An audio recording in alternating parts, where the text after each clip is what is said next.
Good morning, my people. Welcome back to my channel. This is your girl, Mashallah Gist TV.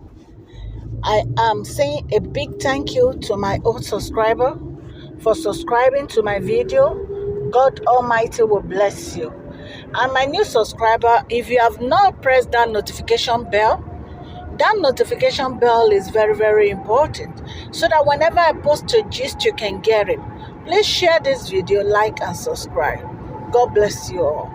Yeah, today's gist is about pray for me. I need prayer. Who said it? Our king, Kábíyèsí Ọọ̀ni of Ifẹ̀. Yeah, bí a ṣe gbọ́ gist tí a gbọ́ òun ni pé Kábíyèsí pé Queen Naomi Ṣílẹ̀kùnọlá Ògúnwùsì, olórí wa, olórí tí gbogbo ayé ń fẹ́, olórí tí gbogbo ayé ń gbóṣùbà fún pẹ̀lú iṣẹ́ takuntakun. Wọ́n pè wọ́n pé kí wọ́n gbàdúrà fáwọn pẹ̀lú àwọn prayer warriors wọn. Ṣé àmọ́ pé as bá ṣe mọ̀ prophetess òun ni olórí wa, ẹni tí Ọlọ́run ń lò, ẹni tí ẹ̀mí mọ́ wà nínú ayé wọn, ẹni tí Ọlọ́run ń lò gẹ́gẹ́ bí ọmọ rẹ̀. Wọ́n ṣe gudugudu méje yàyà mẹ́fà nínú ayé Kábíyèsí pẹ̀lú àdúrà. Tí ó bá ń ṣe àdúrà tí olórí wa ń gbà Naomi, ayé ò bá ti mú wọn. Ṣùgbọ́n a dúpẹ́ nítorí pé ìmọ̀tádòfo lórí wọn. A dúpẹ́ nítorí pé Ọlọ́run gbọ́ àdúrà wọn. A dúpẹ́ nítorí pé Ọlọ́run ò fi wọ́n sílẹ̀. A dúpẹ́ nítorí pé gbogbo ọfà tí ọ̀tá ta tó ń ta sí wọn ó ń padà sí ọ̀tá lórí ni. A dúpẹ́ lọ́wọ́ Ọlọ́run nítorí pé ó wà ní orí ìtẹ́ rẹ̀, ó ń gbàdúrà lórí Queen Naomi àti Kábíyèsí. Kábíyèsí pé wọ́n. Queen Naomi ò ṣẹ̀ṣẹ̀ máa gbàdúrà fún Kábíyèsí. Gbogbo ìgbà ni Queen Naomi máa ń gbàdúrà fún Kábíyèsí. Lọ́sàn-án, lóru ni Queen Naomi máa ń gbàdúrà fún Kábíyèsí. Kò sí ìgbà tí Queen Naomi ò kí ń gbàdúrà fún Kábíyèsí. Queen Naomi ń ṣe gudugudu méje. Wọ́n ń gbàdúrà. Ṣé ẹ mọ̀ pé nínú gbogbo àwọn gist mo ti ṣe previous gist mi, ṣé ẹ mọ̀ pé Mariam ń sọ nínú ọ̀rọ̀ ẹ̀ pé tí ò bá ń ṣe àdúrà, ipe oṣù 3 péré ni Queen Naomi ò bá lò ní palace, ipe kò bá ti sá lọ. Ẹ rí pé agbára àdúrà, ẹ rí pé agbára tó lágbára ni àdúrà. Ọlọ́run á gbàdúrà gbogbo wa, ó wá yóò ní ká wa o. Nǹkan tí àwọn Mariam àti àwọn tí wọ́n jọ ń ṣe ibi yìí, nǹkan tí wọ́n gbé ṣe nínú palace yẹn kì í ṣe nǹkan kékeré. Ọlọ́run Elédùmarè ò fún wọn ṣe ni. Ẹ jọ̀ọ́ ẹ̀yin èèyàn, tó bá jẹ́ pé ẹ̀yin ni Kábíyèsí, kí lẹ máa ṣe? Nígbà tí ẹ̀yin èèyàn tó lanu tó ní pé òun mú fọ́tò yín àti bàtà yín àti bàtà ìyàwó yín àti bàtà ẹ̀yin náà, òun mú lọ́lé babaláwo, òun fẹ́ tú yín ká. Ṣé ẹ ṣe máa gbà pé kírú obìnrin báyẹn kó máa bá yín gbé, àbẹ́ ṣe máa gba irú obìnrin báyẹn láàyè láti jẹ́ ìyàwó? Ẹ jọ̀ọ́ ẹ bá mi lọ sí ibi comment kẹ́ comment. Ṣé ẹ máa gbà láti fẹ́ irú obìnrin báyẹn sílé?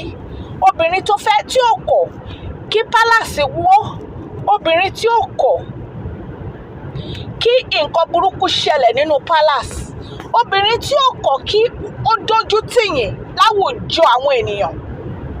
Ṣé irú obìnrin báyẹn ẹ máa pè lólórí àìrọ̀ o? Èmi ò rí pé irú obìnrin báyẹn yẹ ní palace, torí àwọn èèyàn, àwọn obìnrin tí wọ́n ń pè ní ọ̀tá ìyàwó, àwọn nìyí. Ẹ mọ̀ pé èèyàn máa ń níyàwó tó máa jẹ́ ọ̀tẹ̀.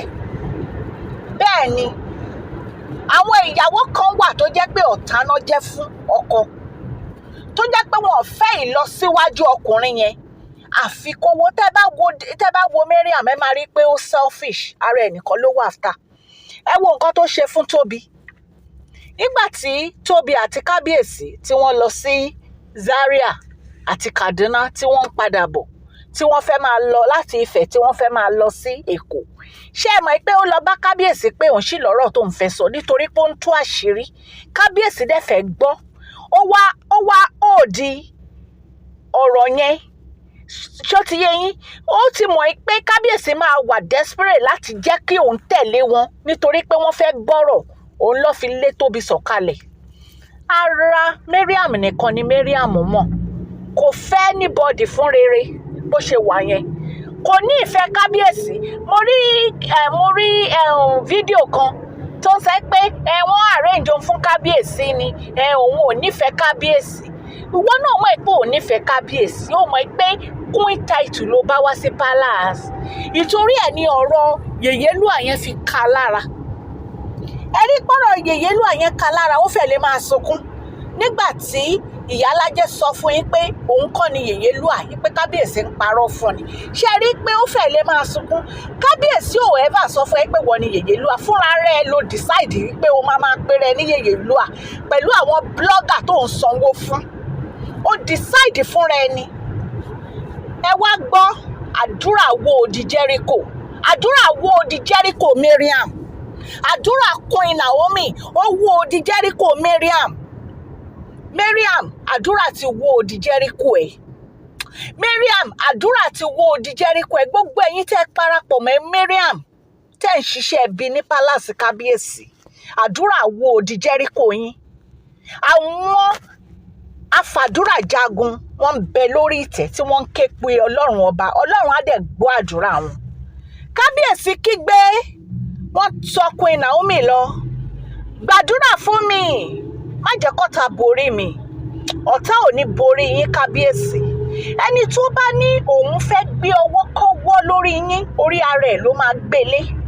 Ẹni tó bá ní òun fẹ́ tú pálásì kábíyèsí wa onírìṣà, orí ara wọn ni ibi náà máa dà lé. Ọwọ́ ayé ò ní tẹ̀yìn àti Queen Naomi. Pálásì yín ò ní dojúrú. Ìtẹ́ bàbá yín tẹ́ wà yìí, ẹ máa pẹ́ kọrin kéṣe. Ẹ máa pẹ́ ju bàbá làwọn bàbá yín lọ. Àsìkò tí ẹ̀yin wá gorí tí àwọn bàbá ńlá bàbá yín, ewu ò ní ṣẹlẹ̀, ibi ò ní ṣẹlẹ̀.